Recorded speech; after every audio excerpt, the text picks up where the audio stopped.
Hi, my name is Darren Joseph from HCJ.tax, and we're the team that seeks to demystify that sometimes confusing world of international tax. And today we have the honor and privilege of having another conversation with Mark.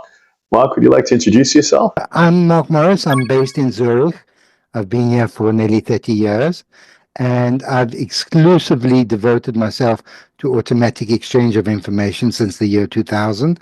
And I've been consultant to the EU Commission, the EU Parliament, the OECD regarding automatic exchange, as well as consulting for Tax Justice Network and various other parties. And I would say today, after 25 years, I'm the only person in the entire world that is promoting structures in 4 or 5 different territories that nobody seems to touch. But we'll go through those territories today. Fantastic. Next question. Can you talk a bit about British Overseas Territories? There are 17 British Overseas Territories, and they were all former colonies under British control. They are under UK sovereignty, but not part of the UK itself. The British Overseas Territories are subject to UK laws where the UK decides to implement them. The UK can implement laws on the territories, but the extent depends on arrangements with each territory. I'll give you an example. 2 territories that really prefer that the UK not implement any laws on them is Bermuda and Gibraltar. There was a big fight between Bermuda and the UK when Bermuda passed anti-gay laws, and the UK tried to change it, but they couldn't. Now, what's confusing is only a few years ago, all these British Overseas Territories had a British Overseas Territory passport, which was not a UK passport, and it didn't give them the right to go and live and work in the UK. But recently, maybe in the last decade or so, any bot can obtain UK nationality. All they have to do is ask for it, and they get a second passport. They got the St. Helena passport, and then they've also got the UK passport. And obviously with the UK passport, they can go live and work in the UK whenever they want to. This was done starting in 1997 when Hong Kong, kind of like a colony, that became independent, and they were scared that millions of Hong Kong residents would flood to the UK. So that's when they said, wait, you've got a bot, you've got your own passport, and we'll issue UK passports, but only to these set of territories, not to Hong Kong. Okay.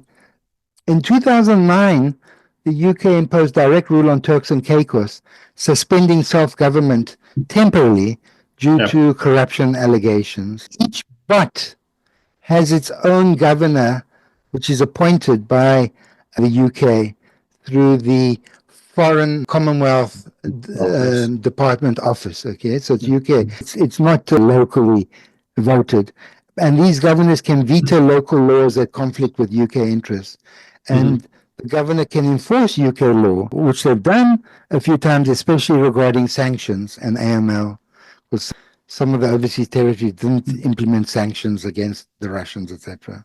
The UK is not overly aggressive in implementing these laws because it could fuel independence movement. Remember, I said all these territories have the right to ask for independence, called self-determination. So they've got to be careful about being too strong and overriding the local laws. Okay, so I think that's a great point as well.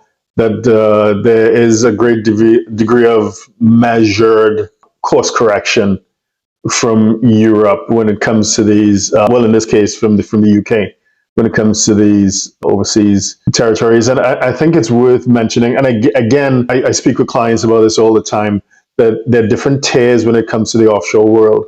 And those that still have that connection to Europe tend to be a step above those that don't.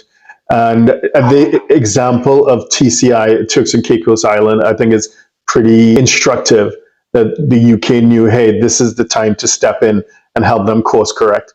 Whereas when you have jurisdictions like Belize and Cook Islands and so on, not there's anything intrinsically wrong with them, but they don't have that additional layer of oversight. And when you are trusting your, no pun intended, your family wealth, the well-being of your estate and your future generations. You want to do it with a jurisdiction that has as many guardrails as possible, as opposed to those where anything can happen. So I'm just kind of throwing that out there. Mark, if someone wanted to get in touch with you, what's the best way to do so? As I travel a lot, the best way to get hold of me is via my website, co-ownershiptrust.com. And then you can email me or try to get hold of me by phone, but that depends on the country that I'm in. If they've got cell phone coverage, I go to some really remote places in the world, Falkland Islands, St. Helena, etc. So the best is via my website.